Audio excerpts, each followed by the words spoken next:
Hello. In this talk, we're going to speak about some of the terms that you might encounter when you're speaking with a data intelligence person. So if you're an analytics person or a BI person and you're in a meeting with them, they might drop some terminology that is unfamiliar to you. So I want to just familiarize you with some of the more common phrases that you might encounter. The first one is relational database, and the idea behind a relational database is you collect all of your data together, and rather than putting it in one place, you're going to break it into smaller tables where a table has a very specific function and very specific information in it. The data can be referenced using a key term, and then you can merge that with other tables.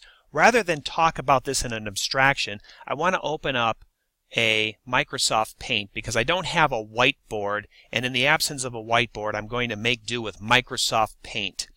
So what I have here is, let us say we have a hypothetical company, and the company has lots of information on their customers. For example, I know that Bob and Mary and Fred and Joe and John, those are my customers. And you'll notice I have their income. So I may know their income, and Bob makes $150,000 and Mary makes $200,000 and Fred makes $50,000. But also, so that would be a table, and it's going to be a long table with lots and lots of customers in it. And it has very specific information on it. Likewise, I have another table over here, and this is how much money the person spends in a let's say a year. So you can see that Bob spent $10,000 in the last year, and Mary spent $20,000, and Fred didn't buy anything. And so this is what people spend. Now you notice I've got the same people, but now they're located in several tables. But the table has a unique piece of information. Also, I have what states they live in. Now, the tables don't just have to be customers. I can have other things as well. Like, for example, I have over here a table of the snowfall in the various states. So Alaska's 50,000 or 500 inches, and Florida had 1 inch of snow, and Ohio had 90 inches. Now, what can I do with this? Well, let's say I want to sell snow plows. And so we could say, well, if we want to sell snow plows, what would I do? I would have to merge these tables together to come up with a very specific list of people. So I might come over here and I could say, well, let's get only people who have an income of $50,000 or more. So the first thing I'm going to do is toss out John over here because John doesn't make $50,000. Joe makes $300,000 and Fred makes $50,000. So I have these people left. So I only want the 50,000 people. Then I might want to say, well, I only want people who've spent $10,000 or more in the last year. Because if Fred's not buying anything recently, we can't expect he's going to want to buy a snowplow. So we might throw that away. And then, if I merge these two tables together, let's get the people who make $50,000 and spend a lot of money, then you can see that the only people who make it into that list are Bob and Mary. You know, Fred and Joe don't spend any money. Likewise, we can also say, let's look for people who live in states that have lots of snowfall. So I know that Bob lives in Ohio, and so that has snowfall, and Mary lives in Michigan, and that's snowfall. Fred lives in Florida. There's no snowfall there, so we can throw Fred away. And Joe lives in Alaska, and so these are the people who live in states that have lots of snowfall. So if I merge these lists together, for example, John does live where there's snow, but he doesn't spend any money. So Mary lives in a state with lots of snowfall, and she spends money, and she's got money. So basically the punchline is, when I merge these groups together, you can see that the only people who I'm going to market snowplows to will be Bob, because Bob has a lot of money, spends a lot of money, he lives where there's snow, so I'm going to sell Bob a snowplow. Mary makes a lot of money, she spends a lot of money, and she lives in Michigan, so Mary gets a snowplow. And Fred, well, he has a lot of money, but he doesn't spend it, so we throw him away. Joe he has a lot of money but doesn't spend it.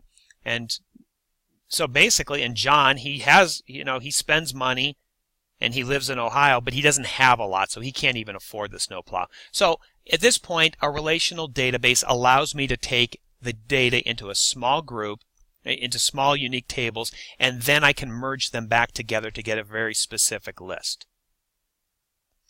Now let's go back to our list. Well, we just talked about a relational database. Let's talk ETL. Now ETL is initials for extract, transform, and load. And again, let's refer back to our friend the whiteboard. And here I have another table. Here's Bob and Mary and Fred and Joe. Now ETL is simply the process of extracting data out of a database, doing something to it, and then loading it back in. So let's assume that I have a table here and I've got information on Bob and Mary and Fred and Joe. These are my customers again.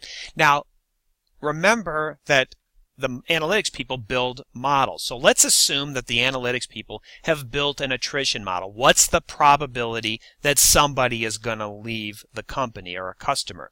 So what we would do in the extract phase is I would pull the data out. So, well, let's do this. This is why this is better than a whiteboard. Okay, so you can see that Bob, I pull this information out and I shove it into the predictive model. Now, what I can do is now predict the probability that certain people are going to leave. So if I do that, I can now predict that Bob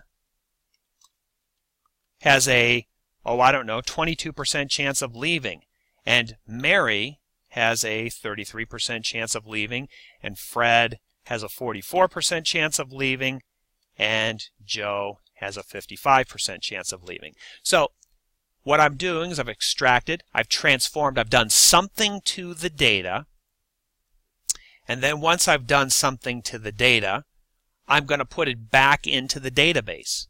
So the database is now being updated with the new information. So this data is no longer valid. And it's gone. And I've now extracted, I've transformed it, I've did something to it, and now I've loaded it up back into the database. So that's ETL. Now let's go back to some other terms here. SQL and SAS. SQL and SAS. Those are two languages that are used rather extensively in the database world. SQL is also pronounced SQL. It's the primary language that people will use for ETL processes. SAS is another language. It tends to be complements SQL. SQL is good at most things. There's some certain things that it doesn't do so well. SAS can fill those areas. Usually SAS will be used for building a scoring model. So if you've got a model that you've developed, let's say the analytics guys have an attrition model, it will usually but not always be deployed in the SAS programming language because it's an iterative language. It reads things one at a time, whereas SQL is a recursive language. I'm going to pull up real quick some SQL code and SAS code just for people who are not familiar with it so they can see it. Let us say hypothetically that I have two data tables here. Now I'm writing it up in SAS code. Please don't get too concerned about this. It looks unfamiliar to most of you. But let's just say I have a table here with A and apple and A. This will be like a customer number here. Apple, cherry, lime, plum, prune, eggplant, and blueberry. Okay, so this is fruit that the customer likes to eat, and this is the customer's favorite color. Red, customer B likes green and yellow, and C likes purple and violet or whatever. So these are two different tables that we have. Now if I was going to merge those tables to see what the favorite food is and the favorite color of various customers, if I was going to do that in SQL, it would look like this. I'm going to create a new table, and I'm going to grab table A and I'm going to grab table B, and I'm going to merge them together where the customer number is the same. So let's just look at, this is I'm just going to grab everybody and merge them together. So if I do that and I run that code, you can see that customer A's favorite fruit is an apple and he likes the color red. And his other favorite food is cherry and his favorite color is B likes lime and C likes plums. So you can kind of see how this all works. So also I can do the same thing with the SAS programming language, and this is an iterative language. Instead of SQL, where it's all recursively just grabs it all together and merges and processes it as a great big as an entire block of data, this guy will read data one record at a time and do something to it. So he's going to read each one of these things one at a time, and if the things are equal, he's going to send them out. So this is not necessarily the most efficient way to do it, and it's probably not the easiest thing to write, but when you're going to do something one at a time, one record at a time, it's very convenient when you have a predictive model. So you can see when I run this code, I get the same answer. So I have two ways of solving the same problem. SQL is the preferred way for most ETL processes. However, there are going to be times that SQL is not necessarily the best choice. And then an iterative language like SAS can really fill in some gaps there. Now, those are not the only two languages that are out there. There's lots of other ones. These are just two that you will hear many times when you're dealing with databases. Let's move on to another topic, which is big data. Now, what is big data? Big data is defined as any time you have data that is so big that your company cannot handle that. That does not necessarily mean the same thing to all organizations. If it's too much and you can't handle it, that's big data. Let's look at a good example of big data as on our friend the whiteboard here. Big data is like a river. So I can say that a river can have many things. So if I want to, your data can be like a river, and the river is could be too big or too deep. So here's our friend the river, and the river can be very deep. So how is that deep? That's when I have lots of records to deal with here. So I can say that, you know, I have customers and customers like Bob and Mary and Fred and Joe and all sorts of customers. I can have terabytes of data. And if I can't handle terabytes of data, that's big data for me. Now, if you're the local Dairy Queen down the street, and you can only handle 1 gigabyte of data and somebody gives you 5 gigabytes, that's big data for you. But big data is deep, so you got lots of it. Also, a river can be wide. How is it big data can be wide is if you know, the river here, we got our rivers wide. Well, what happens is over time you start collecting more and more information on a customer, for example. And you can say that originally I just knew his name, but over time I learned other things, that Bob is 36 years old and he's got red hair and he likes pizza. And you know, this is wide. I collect more and more facts about every one of my customers, and then you can encounter a situation where you might have thousands of pieces of information about every single customer. Then what happens is it's wide data, because when I want to build an attrition model and see who's about to leave, I don't know what variables that I should use in the model, and it's hard to maintain this stuff. So that's wide data. So it can be deep, it can be wide. Let me draw an arrow here. Now, other things that it can do is a river can also be fast, and I'm going to delineate fast by look at all those waves. Look at that. That's really fast. Okay, how is data fast? It can be data that I can handle it if I'm given enough time, and it can also be short data. So, like, for example, let me give you a good example. Email is fast data. It comes in at a very fast pace. If you have a company and you're doing internet sales or something like that, you might receive 500 emails every single day.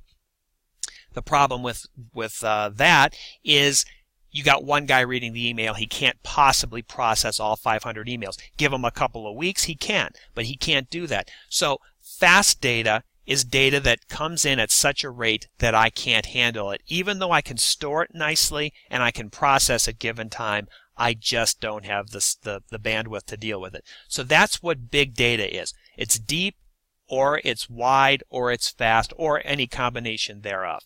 So let's move on to Hadoop. What's Hadoop? Now, Hadoop is a phrase that you're going to hear in lots of meetings. And if you're especially a manager, you hear Hadoop, but you don't really know what it is. I'm going to give you a crash course on Hadoop that should take about 1 minute or two. This is not in any way, shape, or form a comprehensive So this is not a comprehensive list of explanation of Hadoop. That's not the purpose of this. But what I want to explain is that what Hadoop is it's basically a pile of data. You dump a bunch of data into disks. And the data is stored in many different places. Now, unlike a relational database, Hadoop is a pile of data. So I might get all sorts of weird stuff in here. Like, for example, I have information on my customer, Fred.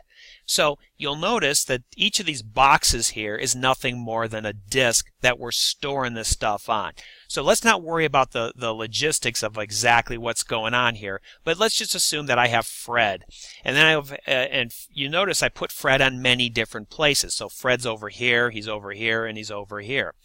Then we store other things, like, for example, transactions.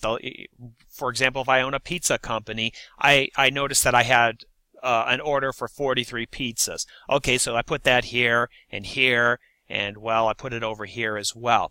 And then I know that, let's say, the Calvin Coolidge fan club is one of my customers. So I put that here, and here, and here. And then I have a recent ice cream order, so I have it here and here. So you'll see I've got these different facts that are totally unrelated to one another, and I'm putting them in lots of places. This is kind of like a file system on your computer. You got all sorts of stuff on there. You got pictures of your dog, and you've got your resume on there, and you've got your some computer programs, whatever. It's all located everywhere. Hadoop is the same way. But there's redundancy built in, because what would happen is, let's say hypothetically we have a horrible situation and this disk crashes on us. We don't lose the information because you can see Fred is still located in other places, and the 43 pizza and Calvin Coolidge is in other places. So there's redundancy built in. The other nice thing about Hadoop is I can come over here, and at any time, if I need more storage, I can just buy another disk, and then Hadoop is just going to start filling this up. Now, this data in this raw format cannot be used very easily. So what happens is there are other tools and programs that will sit on top of Hadoop, which will make this a lot more usable. But you can see the appeal of a data storage system like Hadoop is because there's redundancy built in, and disk space is cheap. And if you can work with that, this now can handle the problem of big data. Now, finally, we will talk about the data doubling rate. What is data doubling rate? Data doubling rate is a generally accepted, I want to put fact in the word quotes here because it's not really a fact, but there's a lot of truth to this, which is that approximately every 2 years, the amount of data on the planet Earth doubles. Well, whether or not it's every 2 years and whether or not it's doubling, that's not important. What's really important is the fact that this is a pretty good approximation. And what this is really telling you is, if you're a data professional or if you're an analytics guy or a BI guy, understand that the data that you are collecting today, in 2 years, the data that you're going to have is going to dwarf the data that you have today. So you always have to have your eye into the future. Realize that if you can handle your data now comfortably, know that you're going to get so much more of it in the future, and you better have a plan to future-proof your data situation. You're going to have to be able to analyze more data. You're going to have to be able to store more data. You're going to have to be able to display more data. So you do not want to paint yourself into the corner. Every time you buy some hardware or software, look in your mind to the future and think, okay, can I expand with this? Is this going to allow me to grow, or is this going to be a situation where in 2 years I'm going to have to throw out all my hardware and software and start over from scratch? So I just want to let you know that the data doubling rate is an important concept. Whether or not it actually happens every 2 years, or if it's actually doubling or tripling or halving or 1.5 does not matter. The point is, it's coming. Data comes at a faster and faster rate.